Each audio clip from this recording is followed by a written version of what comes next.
Welcome back to Good Morning LaLa on today's International Women's Day.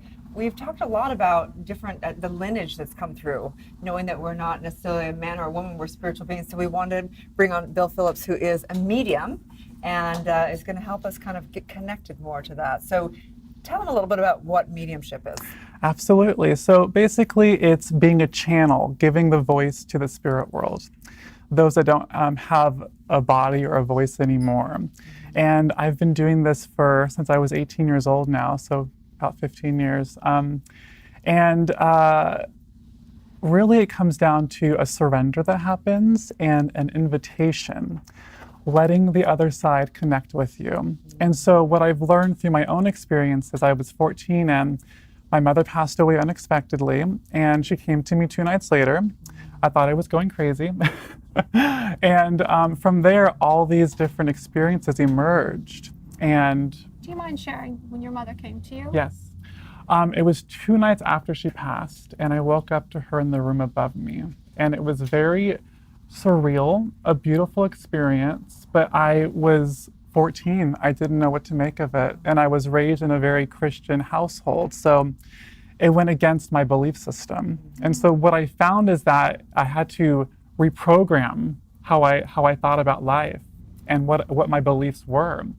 And it took some time and some trust. There's a lot of doubt there in the beginning with that. So I really make it my mission now to help people release that fear and that doubt that our rational mind has, and to show them that, yes, when we die, we're the same. We're just in different form. You know? So can you help us kind of communicate, if you will? Maybe you have some messages to come through of the women that have come before, that have worked so hard for the equality of women and everything. Wondering if there's any messages to come through. Yeah, well, you know what's interesting is that we all do it to a certain extent. We're all channelers. We're all bringing it through spirit. And so I feel like what's happening now is that there's a movement happening, and I feel like we are ascending our vibration, our awareness, and so that's why we're seeing this shift in humanity and consciousness, and spreading more love, spreading more light. And so I really do believe that those ancestors are nudging us from where they're at, helping us. Has anybody supported you in this journey? I know that to have that first experience you had must have been, really unsettling and also confusing, right? Yes. And so did you have help along the way to support you and that encouraged you to sort of embrace this experience you were having? Because I think a lot of people resist it. And I did for a long time. Thankfully, I did, but it wasn't from my family. It was from people that were my friends from high school, their parents, that really saw this within me and just said, you have to trust it. You have to trust it. Because it wasn't something that I had seen in movies like The Sixth Sense. I didn't see people walking around dead. That wasn't my perception of it. It was a much more gentle, uplifting, subtle experience for me. And when I let myself go there, a lot of amazing healing happened as a result of that. You mentioned earlier that we all have the ability to channel. We do. Yeah. I don't know if I've ever channeled, but I certainly think there have been signs. You see a butterfly or a bird and it makes you think of someone. What are some of those signs?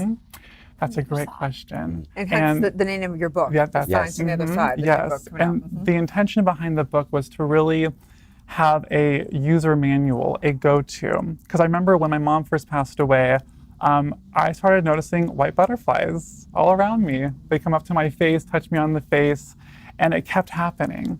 And I put 2 and 2 together, and really what I noticed is that when we're present, when we put ourselves in the present moment, and when we set the intention as well, they do work with us. They will work with you. They're trying their hardest to show you they're around us, that they're guiding us. And when you open your heart and your mind to them, there's so many different ways that they do it.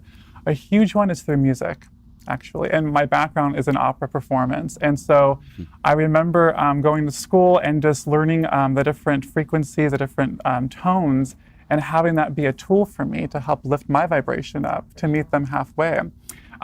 So music's a huge one. If you get into your car and the song comes on and the lyrics to it are just very perfect, that's meant for you. It could be that you're on a walk and this beautiful hawk comes nearby, and another huge sign too.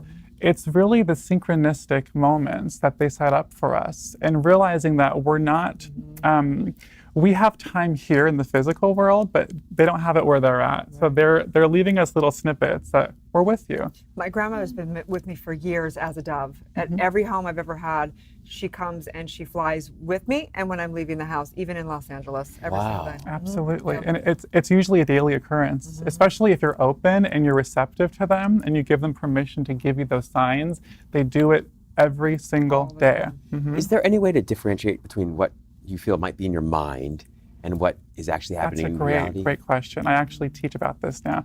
And the biggest bump is our fear and is our rational mind. So you're going to have this nagging voice in your head telling you, oh, you're crazy. What are you doing? What are you doing? If you can silence it, if you can bring it down as much as possible, then you can let that intuitive guidance flow through you. Oh, that's fantastic. Yeah. Really helpful. Yeah. So for the most part then, should the sign feel like something that's of peace? Should it be more peaceful, or sometimes do you get signs that are... Absolutely. You know, it'll differ depending on the person, you know. So if somebody loved, you know, basketball or sports and their father passed away and they, you know, give them every number of like 17 being the sports number, they're going to do whatever they can to let you know in your own unique way that they're with you. And I've seen so many different signs over the years, from rainbows to feathers very gently being in the most random place to dimes and pennies. And there's so many different ways that they can do that for us, but we have to get out of our rational minds to accept it. And usually your body will have a reaction to it. You'll have the chills, you'll get emotional, you'll be moved. And that's your intuitive knowing that you're having that connection. Nice. So where can people get your book and find and follow your journey? It's Barnes & Noble, Amazon. I have a website. It's my name, billphillips.com, with one L and two P's. Yeah. I'm on Facebook, Instagram, Bill Phillips. Got to give a shout out to Kim Corbin at New World Library. Yes. Right, that's your our publicist who yes. connected us. Thank Love you Kim. so much. Yeah. Thank you so Thank you much. so Thank much. you. Yep. Stay tuned. We'll be back tomorrow in Good Morning LaLa.